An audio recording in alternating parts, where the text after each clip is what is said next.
Hi guys, how are you? I wanted to just pass by to talk about something that I've heard yesterday and it kind of struck a chord in me, so I wanted to share it with you and maybe it will help some of you in the process that you're living right now or you're gonna be living in the future. So, I was listening to this podcast yesterday where somebody said that people tend to go back to what makes us suffer, maybe in a familiar way or something similar. So, an example of drug addicts almost always going back to their addiction even after rehab, even after they have reached the state of cleanliness and so on. I don't have an experience with that, to be honest. I don't know if it's true or not, but I know that, of course, we have familiar behaviors that we know and that it takes time to get rid of, get out of our system. And we are sometimes so used to it and it seems so familiar that we run back to the behaviors that we know that are hurtful for us or that we know that they don't do us any good, and even instead of creating a new habit or changing our life in a way that would benefit us positively, out of fear of change and many other reasons that I'm not going to touch here, we go back to the things that hurt us in the ways that feel familiar. And sometimes it's really not even that simple to influence it in an intellectual manner because we can only change so many things with the force of our willpower, because sometimes there are some really deeply rooted reasons for certain behaviors, for certain patterns, that unless we change this core reason, the behavior we can only change so much, and it will come with a lot of kind of self sabotage and with a lot of fighting against yourself. What I'm trying to say is, I have been recently put in a situation where I couldn't not notice the way that my body was responding to the situation that I put myself into.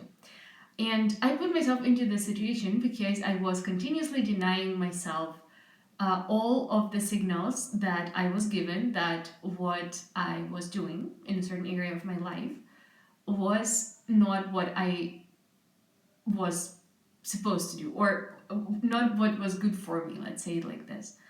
And I mean, I was put in a situation where my body literally said, you know what? You are not listening to me, so I will scream. Like, I started fainting and being dizzy and having panic attacks and stuff like that, which like never happened to me in the last 5 years or so.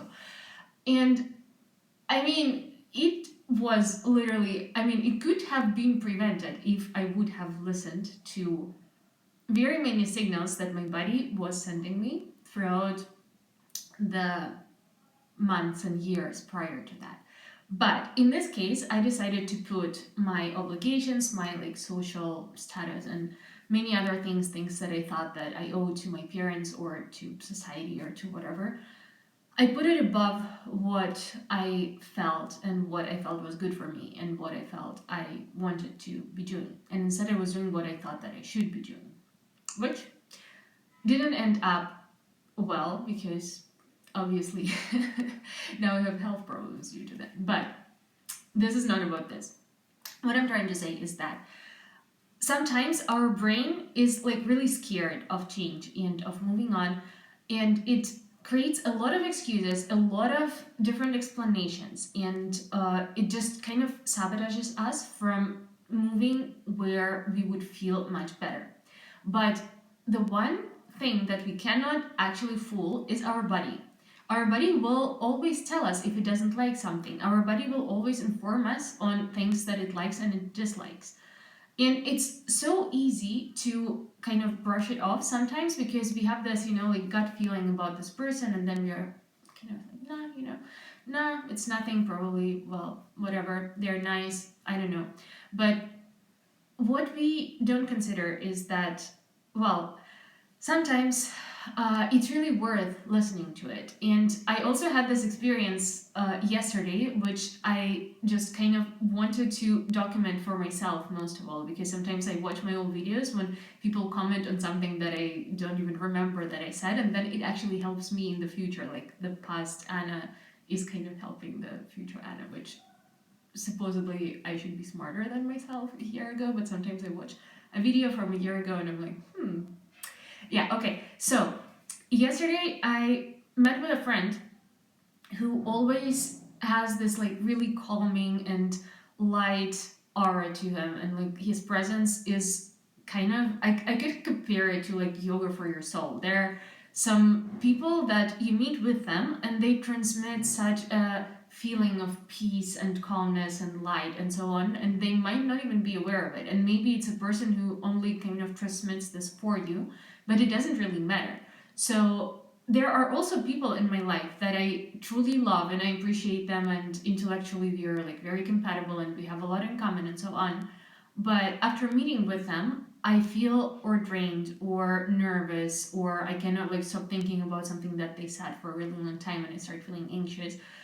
And I started noticing that, and I was thinking, why don't I just literally meet more with people who make me feel like this first person that I was talking about? And why do I not limit my interaction with the second type of people who leave me anxious and feeling not so much myself and not so much at peace as I would like to, just because intellectually I think that we have a lot in common or something like this. Of course, it is a bit difficult if it's like a family member and so on, but actually, we don't technically owe anything to anyone unless it's our children, then we have to take care of them. But so what I'm trying to say is that there are activities and there are books, TV shows, music, people, relationships, jobs, hobbies, and so on that will bring you the sensation of peace, the sensation of shavasana for your soul, the sensation of being nourished and accepted as you are and fulfilled and all of these good things. And your body will let you know. You will sleep better. You will feel more inspired. You will feel at peace. And there are other people that, and actions and hobbies and music and films and so on, that might make you excited and it might give you thrills and all this like adrenaline and so on. And it can feel really attractive because also our culture really reinforces that in us. But in the long run, do you want to feel like you have just done an hour of a yoga session and you're now at peace and tranquility and just feeling so nice? Or do you want to feel this rush of adrenaline throughout your body, like that doesn't let you sleep, that doesn't let you eat, and that doesn't let you live your life to your fullest, even? And I'm asking this more to myself because I notice myself kind of going back to all these experiences that bring me this adrenaline sometimes, although I know that it's not good for me and I know how it's going to end and I know that I will regret it afterwards, but I still continue doing it. And I always think, okay, like Anna, you are not stupid, you should know better. But sometimes it's just a matter of listening to your body.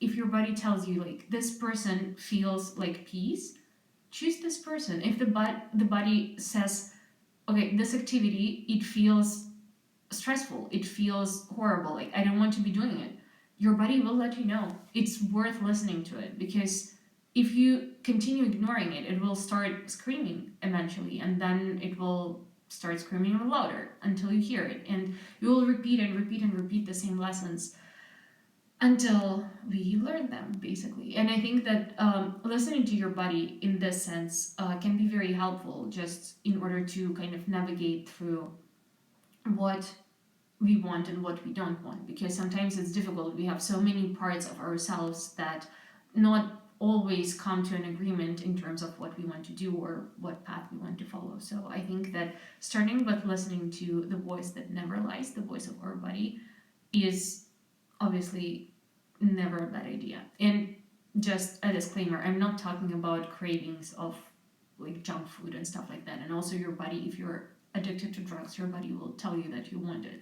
That's not what I'm talking about. You know what I'm talking about. I'm talking about the sensation of peace and lightness and easiness and so on. And we all know that. And actually, for me, there is like highly sensitive people, and then there is me. So I am really catching up on like people's energy and the energy of places and so on. And just if something doesn't feel right, I will hear it like screaming inside of myself. And still not knowing that about myself, I still continue doing some things that I know I shouldn't be doing. And every time I do it, I go back and I'm like, you knew that it's gonna end like this. Like, why did you do it? Don't make the same mistake. Don't be like me. Or be like me right now that I'm trying to learn to listen more to my body and to the sensation of peace and tranquility that I want to have in my life. And yeah, and also remember, if you kind of take this advice and apply it to your relationship with someone, people, nothing is personal. Like, people don't usually do things that they do, or they don't usually act the way they do because they want to harm you. Usually it's not the case. Sometimes it is, but like 99% of the time it's not. People treat you the way that they treat themselves, and people will hurt you if they're hurting on the inside, and sometimes people act a certain way just because they don't know better. So it's not about blaming someone or labeling someone as toxic and all of that. Like, it's not about that. It's just following whatever brings you peace, even at expense of some relationships or some connections that you might intellectually feel like you are obligated to continue. You know the drill. But don't do it. And of course, I'm not saying like just eliminate everyone from your life that doesn't, or everything from your life that doesn't feel like this, because we live in a real world and it's not always possible. And of course, I understand that there are social work obligations and stuff like that that we just cannot one day to another decide to discontinue and like block everything and everyone. Like, it's also not what I'm talking about. But you know what I mean. You know, just do more in the framework of what you can. Do more of what brings you peace. Do more of what makes your body feel like you just did yoga, and your soul as well. And you will find yourself probably in a better place in some time. I now have a little bit more free time, so I hope I will upload more videos. I have a lot of things that I wanted to touch on because I'm going through a really, really difficult period of my life, and this always comes with a lot of revelations and ideas and so on. So I cannot wait to share it with you. I don't have much energy, so this is why I haven't been uploading much, but I hope that this will change. I hope you're doing great. Tell me about your thoughts in the comments. What do you think about it? And how do you feel in this regard? Do you follow usually your brain or your heart or your gut? How do you make decisions when you make them? And yeah, just say hi to me in the comments, talk to me. I really love hearing from you. And yeah, so send me lots of love and lots of positive energy and so on. Be kind to yourselves and kind to everyone else. And yeah, love you. Bye.